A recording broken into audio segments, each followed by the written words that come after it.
Pulau Jawa dan Bali terpisah gara-gara judi. Yakin mau disatukan kembali? Memang sih ada wacana pemerintah akan menghubungkan Pulau Jawa dan Bali dengan jembatan. Ya seperti jembatan Suramadu yang menghubungkan Surabaya dan Madura. Tapi apakah sobat sudah tahu bahwa dulu legenda mengatakan sebenarnya Pulau Jawa dan Bali itu memang satu kepulauan? Percaya gak sih? Yuk kita simak legendanya. Jadi dikisahkan ada empu yang bernama Empu Sidimantra. Empu ini memiliki seorang anak laki-laki yang sangat disayang bernama Manik Angkeran. Bahkan anak semata wayangnya ini sebetulnya sangat dimanja oleh sang empu. Keinginan apapun selalu dituruti oleh ayahnya. Dari makanan, minuman, mainan. Tapi akibat terlalu dimanja akhirnya sang Manik Angkeran berubah jadi anak yang egois, manja dan kurang tata krama. Ditambah lagi saat remaja sang Manik Angkeran berteman dengan para penjudi dan pemabuk. Sehingga dia sering diajak bepergian ke Daha, sebutan Jawa di masa itu. Di Daha Manik Angkeran selalu berfoya-foya menghabiskan harta ayahnya untuk berjudi. Bukan judi online sih, tapi judi sabung ayam dan sebagainya. Manik Angkeran selalu kalah dan kembali pulang ke rumah ayahnya kemudian menangis. Dan meminta uang lagi ke ayahnya. Berbagai nasihat ayahnya tidak pernah dituruti tapi sang ayah terlalu menyayanginya dan memanjakannya. Sehingga menuruti keinginan sang putra. Sampai suatu saat harta ayahnya habis. Dan Manik Angkeran menyampaikan kalau dia berhutang besar di Daha dan jika tidak dibayar maka dia akan celaka. Menghela nafas yang panjang. Sang empu masuk ke dalam rumah dan mengambil genta suci. Disampaikanlah kepada putranya. Pergilah ke kaki Gunung Agung. Bunyikan genta ini maka beliau sang naga Basuki yang agung akan hadir di hadapanmu. Sampaikan bahwa kamu adalah putraku dan mintalah harta kepada beliau. Kemudian pulanglah. Bayar hutangmu dan selesailah kamu berjudi anakku. Manik Angkeran pun lega. Dan langsung berangkat ke tempat yang dimaksud. Berjalanlah sang Manik Angkeran siang dan malam hingga akhirnya sampai di depan sebuah goa yang sangat besar persis seperti ciri goa yang dimaksud sang ayah. Mulailah sang Manik Angkeran merapalkan mantra dan membunyikan genta. Tidak berapa lama tanah berguncang dan gemuruh suara bergelegar. Keluarlah sosok naga agung yang sangat besar memakai mahkota emas. Dan sisik-sisik beliau berlapis emas bersilauan. Dengan suara bergelegar berkata, siapakah yang memanggilku? Sambil menatap sang Manik Angkeran di bawahnya. Manik Angkeran gemetaran menjawab. Saya Manik Angkeran putra dari Empu Sidimantra. Apakah tujuanmu kemari wahai Manik Angkeran? Tanya naga Basuki. Kemudian dijawablah oleh sang Manik Angkeran bahwa kedatangannya ke sana sesuai permintaan sang ayah. Agar diizinkan untuk meminta harta. Baiklah, karena Empu Sidimantra dahulu pernah membantuku maka akan kuwujudkan keinginanmu. Sang naga agung mengibaskan badan beliau dan jatuhlah koin emas yang tak terhingga jumlahnya. Sehingga memenuhi ruangan goa. Apakah ini cukup anakku? Tanya sang naga agung. Sambil bergetar menjawablah sang Manik Angkeran. Cukup naga agung. Matur suksma. Baiklah, pakai uang itu dengan baik dan berhentilah kamu berbuat nista seperti berjudi dan mabuk karena itu tidak sesuai dengan citra ayahmu sebagai pendeta yang agung dan suci. Terkejut dan malu karena naga Basuki mengetahui perilaku buruknya. Manik Angkeran hanya berdiam. Kemudian berputarlah sang naga Basuki memasuki goa. Tapi inilah busuknya sifat penjudi dan pemabuk.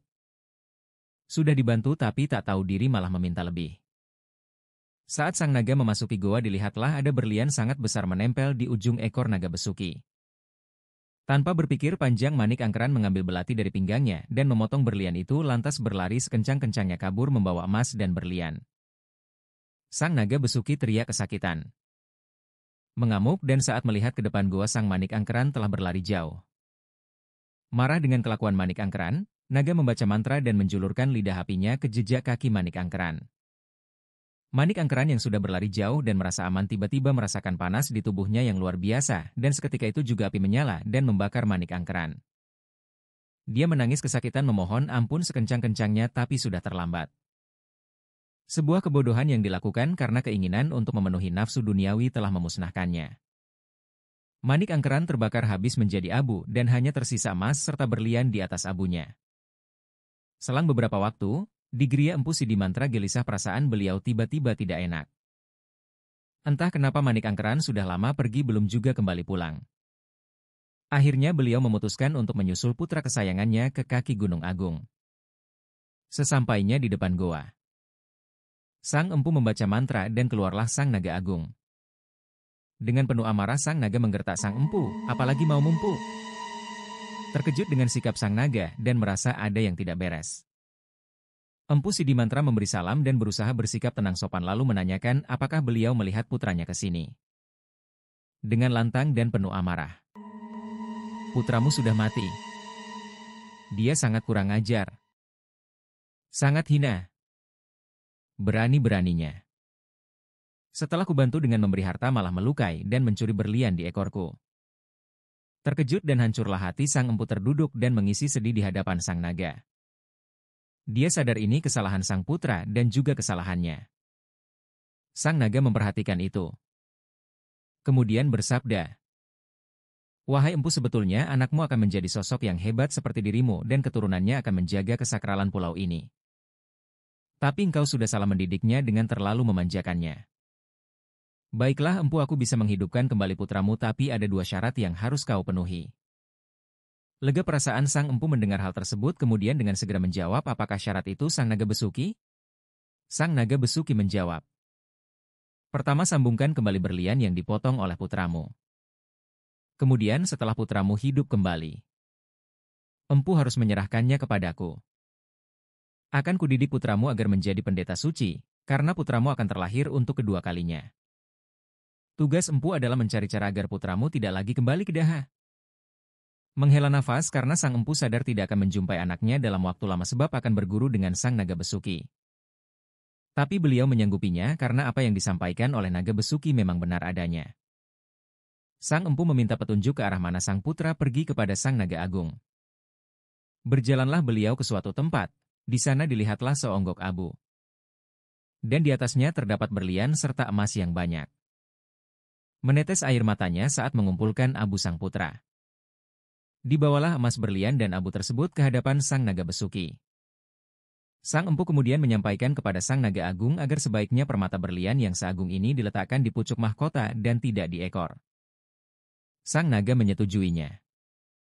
Kemudian sang empu merapal mantra dan bersatulah kembali berlian di pucuk mahkota. Kemudian sang naga mengambil kutukan di abu sang anak hingga hiduplah kembali sang Manik Angkeran. Saat membuka matanya Manik Angkeran kebingungan dan ketakutan saat melihat naga basuki.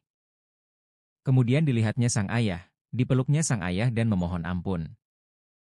Sang ayah menyadari sang putra sudah benar-benar menyesal dan dijelaskanlah bahwa setelah ini Manik Angkeran akan mengabdi dan belajar kepada sang naga besuki hingga saatnya nanti siap untuk mengemban tugas menjadi pendeta suci dan menjaga kesakralan pulau ini.